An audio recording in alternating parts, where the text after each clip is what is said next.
Hi friends, मुठ्ठल Joshi. या व्हिडिओमध्ये आपण लेखा व कोशागार विभागाची छत्रपती संभाजी महाराज नगर या प्रशासकीय विभागाची नवीन जाहिरात प्रसिद्ध झालेली आहे आणि काल संध्याकाळीच ही जाहिरात प्रसिद्ध झालेली आहे. तर लेखा व कोशागार विभागाच्या आत्तापर्यंत 3 प्रशासकीय विभागाच्या जाहिराती प्रसिद्ध झालेल्या आहेत. त्यामध्ये पहिला आहे पुणे प्रशासकीय विभाग, नंतर नागपूर प्रशासकीय विभागाची जाहिरात आली आणि आता छत्रपती संभाजी महाराज नगर प्रशासकीय विभागाची सुद्धा जाहिरात प्रसिद्ध झालेली आहे. आता अजून 3 प्रशासकीय विभागाच्या जाहिराती बाकी आहेत. कोणकोणते आहेत ते? तो कोकण प्रशासकीय विभाग, त्यानंतर नाशिक प्रशासकीय विभाग आणि अमरावती प्रशासकीय विभाग. आता ह्या वेगवेगळ्या प्रशासकीय विभागांच्या जाहिराती प्रसिद्ध होत आहेत.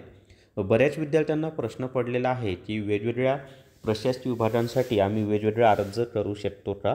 तर त्याचं उत्तर आहे मित्रांनो, तर तुम्ही वेगवेगळ्या प्रशासकीय विभागांसाठी वेगवेगळे अर्ज करू शकता. कारण वेगवेगळ्या जाहिराती आहेत तर वेगवेगळे अर्ज करू शकता. आता दुसरा प्रश्न विद्यार्थ्यांचा असा आहे की सर, मग वेगवेगळे जर अर्ज केले तर आमची परीक्षा सर्व प्रशासकीय विभागांसाठी एकच होणार का वेगवेगळ्या प्रशासकीय विभागांसाठी वेगवेगळी परीक्षा होणार? जर जाहिराती वेगवेगळ्या प्रशासकीय विभागांच्या सेपरेट येत असतील तर परीक्षासुद्धा वेगवेगळ्याच त्यांनी घ्यायला पाहिजे असं माझं मत आहे आणि वेगवेगळ्या होण्याची शक्यता आहे. परंतु शेवटी ते एकच डिपार्टमेंट आहे, त्यामुळं ते काही निर्णय घेऊ शकतात. जसं आदिवासी विभागामध्ये त्यांनी सांगितलं की सर्व विभागांची परीक्षा आम्ही एकदाच घेणार आणि नंतर त्याचं विभागणी करणार, ज्यांनी फॉर्म भरले त्यांची. तसं यांनी केलं तर मग त्यामध्ये विद्यार्थ्यांचं नुकसान होईल. परंतु माझं तरी मत आहे की जर तुम्ही जाहिराती वेगवेगळ्या काढलेल्या आहेत प्रत्येक प्रशासकीय विभागांच्या, फी प्रत्येक प्रशासकीय विभागांची वेगवेगळी घेणार आहात तर परीक्षासुद्धा प्रत्येक प्रशासकीय विभागांच्या वेगवेगळ्या घेतल्या पाहिजे. परंतु तुम्ही वेगवेगळ्या प्रशासकीय विभागांमध्ये अर्ज करू शकता, हे मात्र 100% सत्य आहे. आता आपण छत्रपती संभाजी महाराज नगर विभागाची जी जाहिरात आलेली आहे त्यामध्ये एकूण किती जागा आहे, त्याची पात्रता काय आहे, ही सर्व डिटेल्समध्ये माहिती पाहूयात. व्हिडिओ शेवटपर्यंत पहा. या व्हिडिओला सर्वांनी लाईक करा, शेअर करा आणि विठ्ठल जोशी हे आपलं यूट्यूब चॅनल सबस्क्राईब करा. जर तुम्हाला आदिवासी विभाग ई बुक तसंच आदिवासी विभागातील प्रयोगशाळा सहाय्यक ई बुक घ्यायचा असेल तर प्ले स्टोअरवरून विठ्ठल जोशी ॲप डाउनलोड करा आणि आदिवासी विभाग ई बुक विकत घ्या. तर या ठिकाणी पहा, सहसंचालक लेखा व कोशागार छत्रपती संभाजी नगर विभाग, छत्रपती संभाजीनगर जाहिरात. आता त्या ठिकाणी बाकीची माहिती तर मी तुम्हाला सांगणार नाही. तर कोणत्या पदाची जाहिरात आहे पहा, सहसंचालक लेखा व कोशागार, कनिष्ठ लेखापाल या पदाची जाहिरात आहे. वेतन आहे 29,200 ते 92,300, म्हणजे पहिलं वेतन हे 58,000पेक्षा जास्त जाणार आहे आणि एकूण जागा आहेत 42.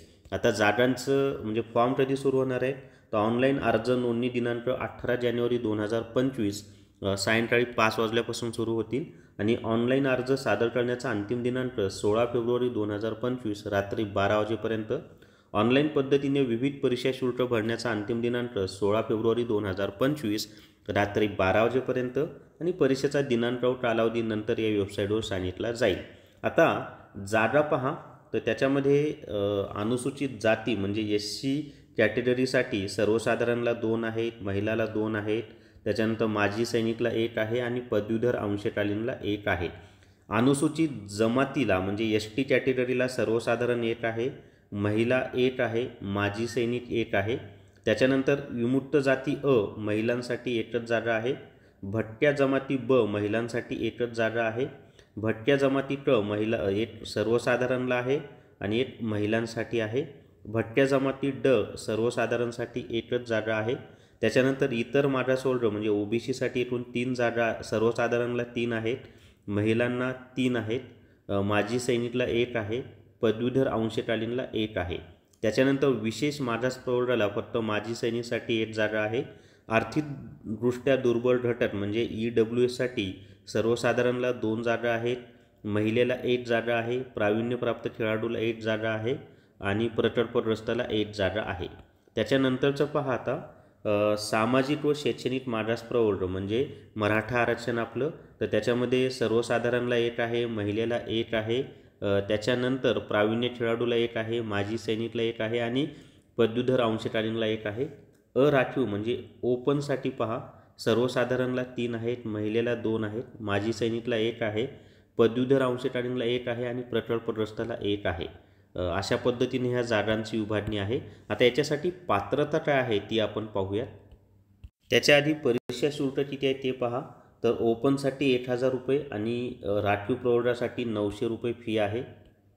तर या ठिकाणी पहा शैक्षणिक पात्रता आहे सर्वसाधारण म्हणजे सांविधिक विद्यापीठाची कोणत्याही शाखेची पदवी किंवा शासनाने त्याच्याशी समतुल्य म्हणून घोषित केलेली अन्य कोणतीही अर्हता म्हणजे कोणतीही पदवी प्लस ज्यांनी मराठी तंत्रलेखनाचे किमान 30 शब्द प्रति मिनिट वेग मर्यादेचे किंवा इंग्रजी तंत्रलेखनाचे किमान 40 शब्द प्रति मिनिट वेग मर्यादेचे शासकीय वाणिज्य प्रमाणपत्र किंवा संगणक तंत्रलेखनाचे प्रमाणपत्र धारण केलेले आहे.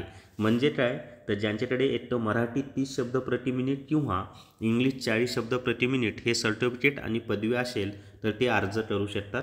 संगणकामध्ये मग ते MSc IT वगैरे त्यांनी दिलेलं आहे, परंतु ते तर सर्वसाधारण माहिती तुम्हाला आहेच. आणि वयाची जी पात्रता आहे ती जी ओपनसाठी आहे अमागास 38 वर्षे जास्तीत जास्त, मागासवर्गीय आर्थिक दुर्बल घटक आणि अनाथ जास्तीत जास्त 43 वर्षे, दिव्यांगाला जास्तीत जास्त 45 वर्षे, त्याच्यानंतर बाकीचं प्रावीण्यप्राप्त खेळाडू 43 वर्षे, प्रकल्पग्रस्त 45 वर्षे, भूकंपग्रस्त 45 वर्षे, पदवीधर अंशकालीन कर्मचारी 55 वर्षे आणि माजी सैनिकांना ते नियम तुम्हाला माहिती आहेत. आणि ही जाहिरात विठ्ठल जोशी हे जे आपलं टेलिग्राम चॅनल आहे त्यावर मी दिलेली आहे. जर तुम्हाला समाज कल्याण विभागाचं ई-बुक घ्यायचं असेल तर प्ले स्टोअरवरून विठ्ठल जोशी ॲप डाउनलोड करा आणि समाज कल्याण विभाग ई-बुक विकत घ्या. तर या व्हिडिओमध्ये एवढीच माहिती. एवढ्याला सर्वांनी लाईक करा, शेअर करा आणि Vitthal Joshi YouTube channel subscribe करा. Thank you very much.